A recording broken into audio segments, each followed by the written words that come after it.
All right, Cole. Well, welcome. Thanks for having me, Lauren. We're excited to Yeah. be here. I'm Yeah, excited to be here. glad I know. Ready to go. All right, so you guys are in for a treat today. We have Cole. He is the co-founder of Move Health Partners. And this is not his first rodeo. He's had other ventures leading up to this, but I think we'll let him get into that a little bit more. But what makes it unique too is that they specifically work with advisors. I'll let him share a little bit more of the background and the story on the educational component and making sure folks are set up for success. So I don't want to take the words out of your mouth, but why don't you share a little bit about your background, about you, and we'll go from there. Of course, appreciate it. Grateful to be here. Excited to share a little bit today. My background. I live in Evansville, Indiana, and so you can't see out the windows of the office right now, but Yeah. I'm in the heartland, right? And so it's just cornfields straight up to our front door, and then our office. That's not totally true, but there is a lot of agriculture here. But so I'm in Evansville. My wife, our 2-year-old son, and I live here, and we love it. It's a great place.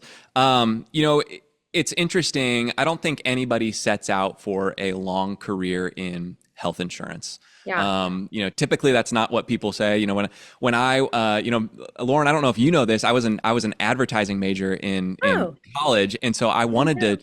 My goal was I was going to graduate college. I was going to go work for a big ad firm. I was going to move to a Yeah. big city, do that thing, and there were just different plans in place. And I'm so grateful for where I'm at, and I love the work that I do. Mhm. And so I kind of stumbled into health insurance, through a close friend, which now is a Yeah. business partner of mine here at Move Health. And so it's been a really cool walk into health insurance. I started in a really large agency, Yeah. and so we had scaled and grown an agency from 80 team members when I joined to almost 400 by the time Holy we smokes. we made our exit last summer. And so it was really big. We garnered a lot of really good information from that, Right. um, which really led into what we are doing now as Move. Yeah. And so it's Move Health is a really exciting new venture. I'm excited to talk about it, but more importantly, I'm excited to hopefully give a springboard to both advisors and maybe even if there's folks that are walking through the exact scenario that we help with, that may listen to this, of just being able to help them demystify what health insurance and Medicare is. And that's really what our mission is to make health coverage simple and easy to understand. So tell me a little more because I feel like, okay, if you've done an adventure before, right? It can be a variety of capacities. You learn so much. Like you get over the learning curves of the basic entry of like what entity type and how to, set up teams and org structures and Yeah. fundraising and could be fundraising, it could be going after VC capital, a variety of things, right? So you've had those learning curves. What was the move that said, like, what was a trigger for you guys to get Move Health going? And then I'm sure it just has like grown that much faster because you're coming into it with that previous experience. So I'd love to hear a little bit more about like why the move, Yeah, exactly. for Pun lack of totally better words. intended. Yeah, no, anytime I use the word move, I have to qualify it. I'm like, I'm a dad. The pun is absolutely intended every time we say move. So, but it's a great question. So we walk through, as we were growing our previous agency, we had, a smattering of financial advisors and wealth managers that had come to Yeah, us with like, hey, I've got a client that needs help with their health insurance. Can you walk through it with them? Like, yeah, that's fine, no worries. And we also marketed in different ways as well and sourced clients differently.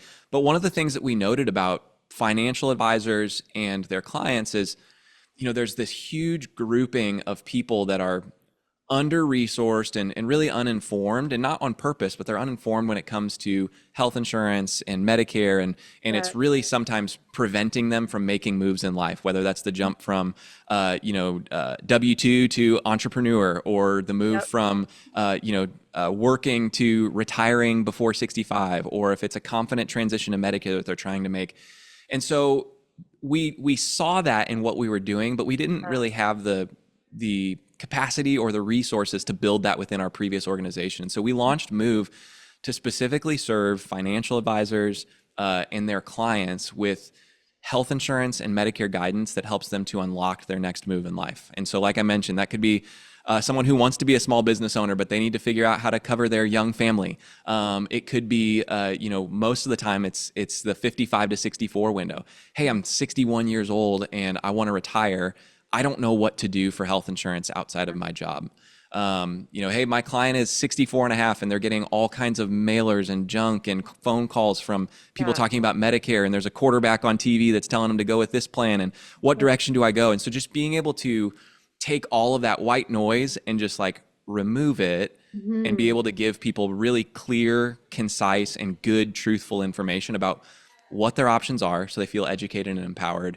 And then beyond that, making certain they have a game plan in place that they feel really confident in that fits within their financial plan, right? So that's Yeah. like our unique bend is that we only serve financial advisors. So we can talk the talk, walk the walk, and we know what's important to an advisor to get Yeah. feedback from on their clients' health insurance and healthcare needs. So Yeah, so you're actually working with the advisor's business as an entity, and then you're working educating the advisors to know, I guess, what to listen for when they're talking with clients. Is that, did I summarize that correctly? yeah, spot That's on. So really we know through some pretty intense market research that financial advisors don't want to be in the weeds on health insurance. Mm. It's not something that is something that they were trained on. They may carry it. They might go, "Hey, I'm health and life licensed." Well, it's like that's Yeah. great, but you're not in it every single day. Just like I'm Right. not in a financial plan every single day. Yep. And so we let the aces be in their places, Mm. and so that's what we act as. We kind of treat ourselves as an extension of the team. And all we ask for the financial advisor is, hey, you can now proactively talk about healthcare planning, knowing that you've got someone in your corner that can help to demystify that for your client or make it clear, Yeah. or that you can bounce questions off of. Hey, my client's thinking about doing Roth conversions this year. How's that going to impact their health insurance costs? Some Mm. advisors don't even know that those two are correlated, right? Yeah, Or fair. how does that tie into Medicare Part B premiums, et cetera? And so there's a lot of things that coincide between health and wealth, if you will. Yep. And so it's really important to understand what that correlation is, and that's the unique piece about working with us and our team as a financial advisors. You don't have to be an expert. We really tell advisors every day, like, hey, you want to be able to bring it up, identify the opportunity for healthcare planning, and then raise the Mhm. white flag and go, hey, I'm not an expert in this, but I Right. know someone who is, and I want to help you. And so we've seen really cool results from that.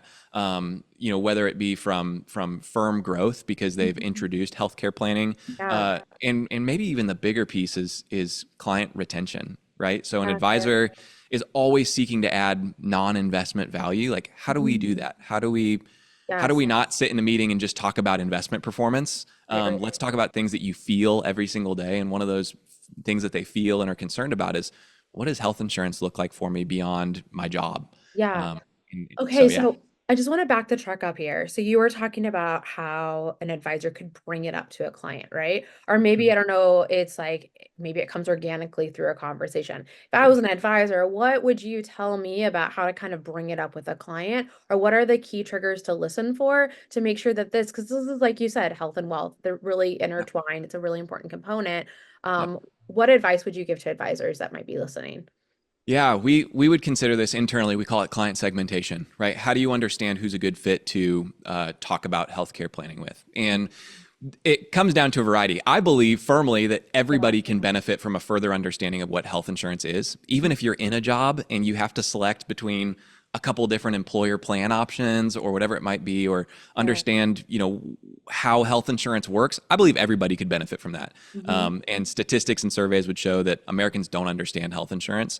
Yeah. It's But as we're complicated. thinking, exactly, it's Yeah. complicated and it's not getting any simpler, right? Right, it's There's so a lot of true. things that And continue it to change. changes. Yes. And then your own situation changes, like, if you think you got it figured out, then it changes again, so it's like Yeah, there are bizarre. multiple axes that are working against each Mhm. other in trying to make it clear. And so being able to cut through that noise is important, and having an education. But I think from an advisor's perspective on people that are really primed for this conversation would Right. be the individuals that are nearing retirement. That's a good conversation point to bring up. Hey, Yeah.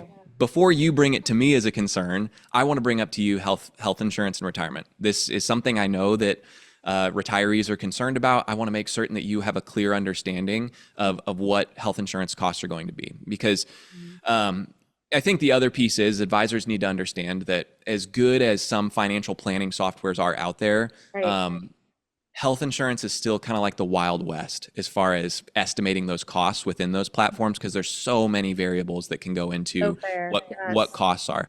And so people that are nearing that retirement conversation, people that are already in a distribution phase of retirement, Yeah, yeah. touch base with them. If you haven't talked about health insurance, this is a really quick and easy way to say, hey, I care about you. Mhm. Obviously, I'm watching investment performance. Obviously, we're talking about tax planning. Obviously, we're doing some of all of the key things. Here's Right. another way that we can go deeper on your financial plan that allows us to not only forge a deeper relationship, client to advisor, but also for the advisor to add value in a really meaningful way.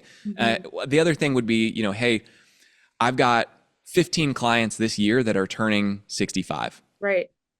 Being that first person that reaches out before those, mailers and all that stuff starts up of saying, hey, I care about you. I know you're going to get blown up in the next 6 months. Yep.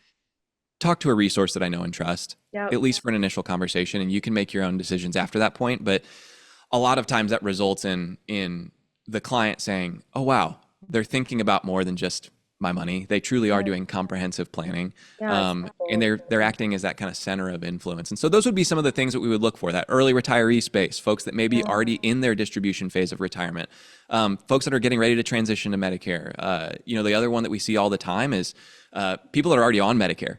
Right. And they have kind of like, they might be 73 years old and they haven't reviewed their coverage since they turned 65. Hmm. And there's real opportunities for optimization, whether it be via prescription drug coverage or whatever, Right. plan or choice they went with initially. Right. Medicare is not set it or forget it either. And so we always like to say, hey, we need to do an annual review. And so there, it's the wrap up of this segment is like anybody could benefit from healthcare education.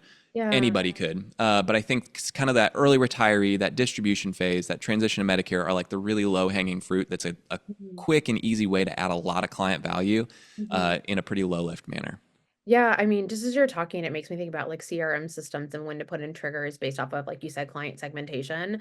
Yep. Those things are not forgotten about along the way to have the conversations, or even unique clients, business owners, if they're part of the military, or Hmm. other sort of unique conditions that might kind of be like good prompts to bring up these kinds of conversations. So if Yep. someone is having these dialogues with a client, are there things that they need to know at a baseline in order to be able to come to your team to sort of vet it out? Or is it more just like, hey Cole, we have a conversation, or can I introduce you to these folks? What does that actually look like? Yeah, really good question. So it can happen a variety of ways. And so it happens to the best of the advisors that do proactive healthcare planning that they get Yeah. caught in a reactive state. But we Yep. always encourage like, hey, we encourage proactive, action. And most financial planners are really good about that. Mhm. But there is the occasion that a client comes to them and says, hey, I need help with my health insurance. And there's like that Talladega Nights scene where Ricky Bobby holds up his hands and goes, I don't know what to do with my hands, right? And the advisor's like, I need to find a resource. What can I do? And then somehow they stumble upon us, whether it's via a webinar or a podcast or Right, something where right.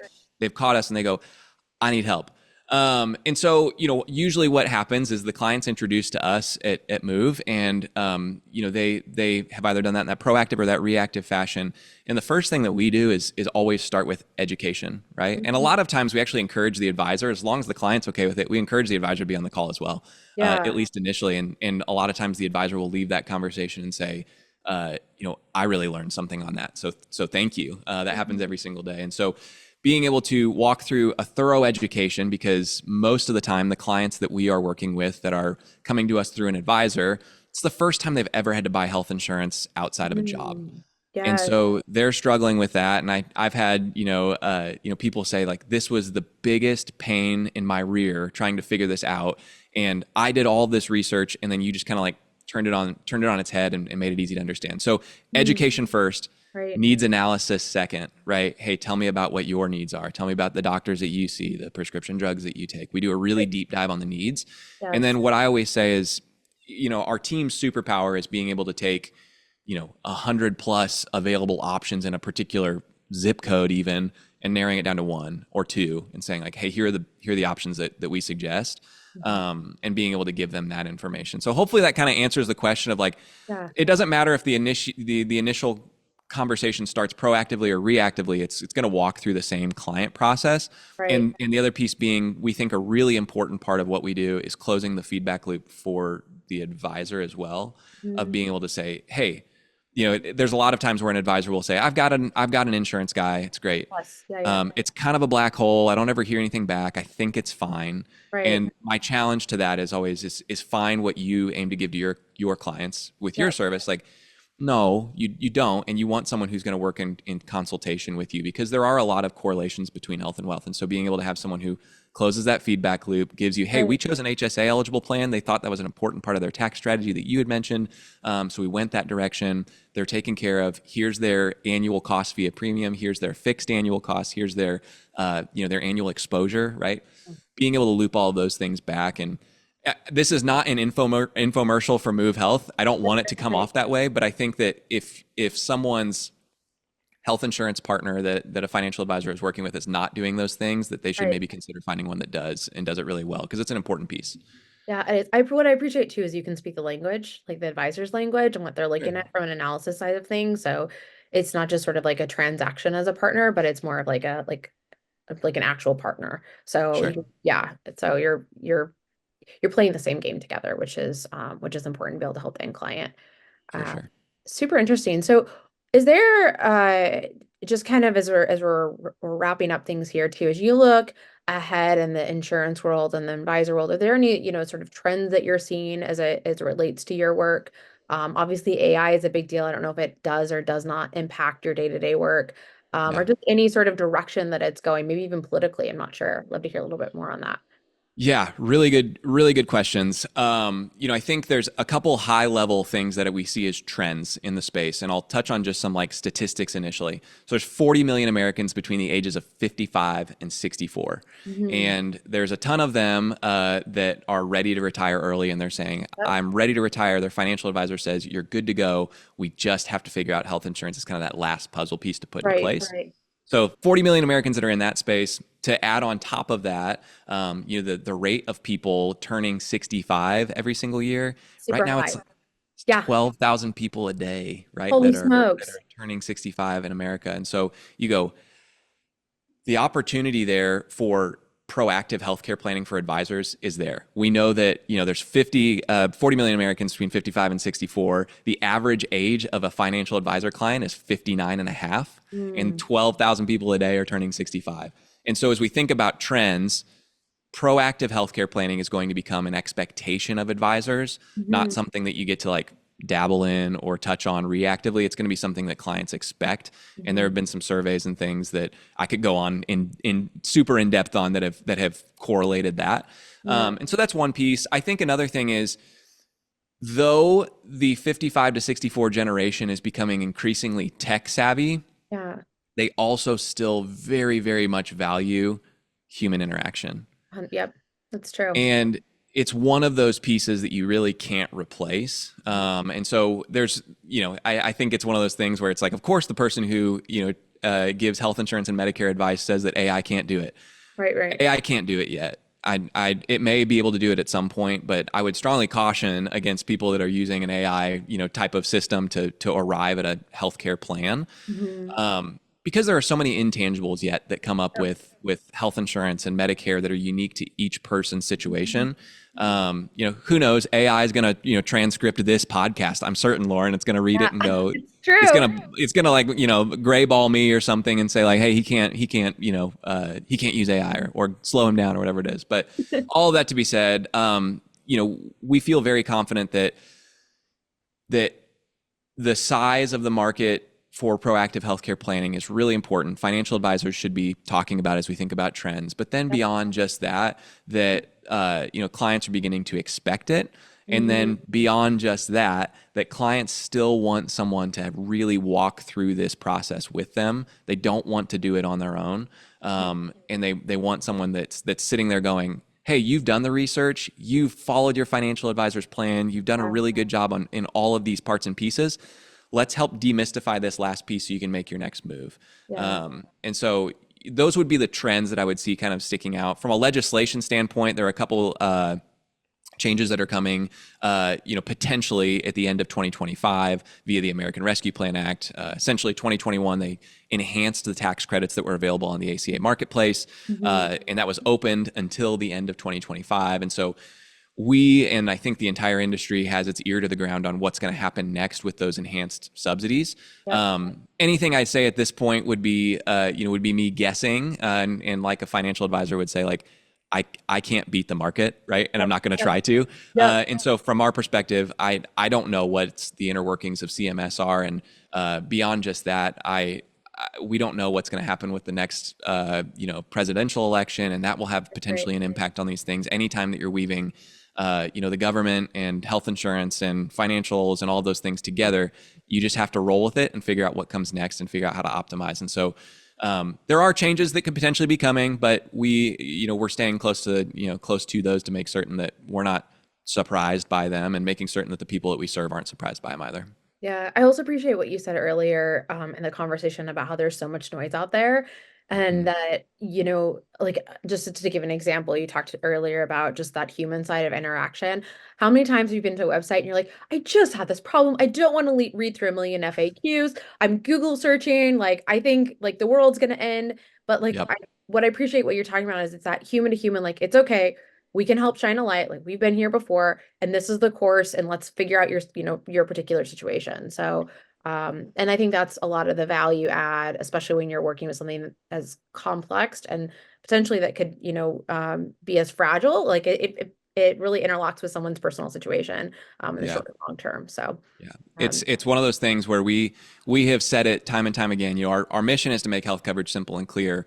But beyond just that, when it comes to health insurance, when it comes to Medicare, like, the most perfect and accurate information you can get is a really yeah. big deal. Yep. And so, being certain that, one, as a financial advisor, your client's not being sold something they don't need. Like, that's one piece in the insurance space that candidly we're up against, and making certain that, hey, Yep. listen, we're not going to try and sell you something. We want to make certain that the feedback that you are getting is truly objective. Yeah. And then beyond just that, having a clear understanding of how their health coverage is going to work and Hmm. what the financial impact of that is. Hey, here's what it will do. Here's what it won't do. Here's what happens in your worst year possible with this option. Best case scenario, here's what happens as well. But being able to take that noise level and just bringing it down and saying, you don't. There's a lot of things that you can ignore. There are Yep. some things you can't, but there's many things that you can't ignore. Yep. And if you're Don't getting apply. blanketed, yeah, if you're getting blanket advice from someone, it's Hmm. probably not right, or not Hmm. unique to your situation. So Yep. Yep. 100%. So, well, Cole, thank you so much. We'll make sure to link to your website, movehealthpartners.com. yep. And I appreciate your time and just insights about this whole world and the complexities and what you all are doing Yeah, to be able to help shape it and provide clarity. So thank you. yeah, of course. Grateful to be on, and thanks for having us, Lauren. Absolutely.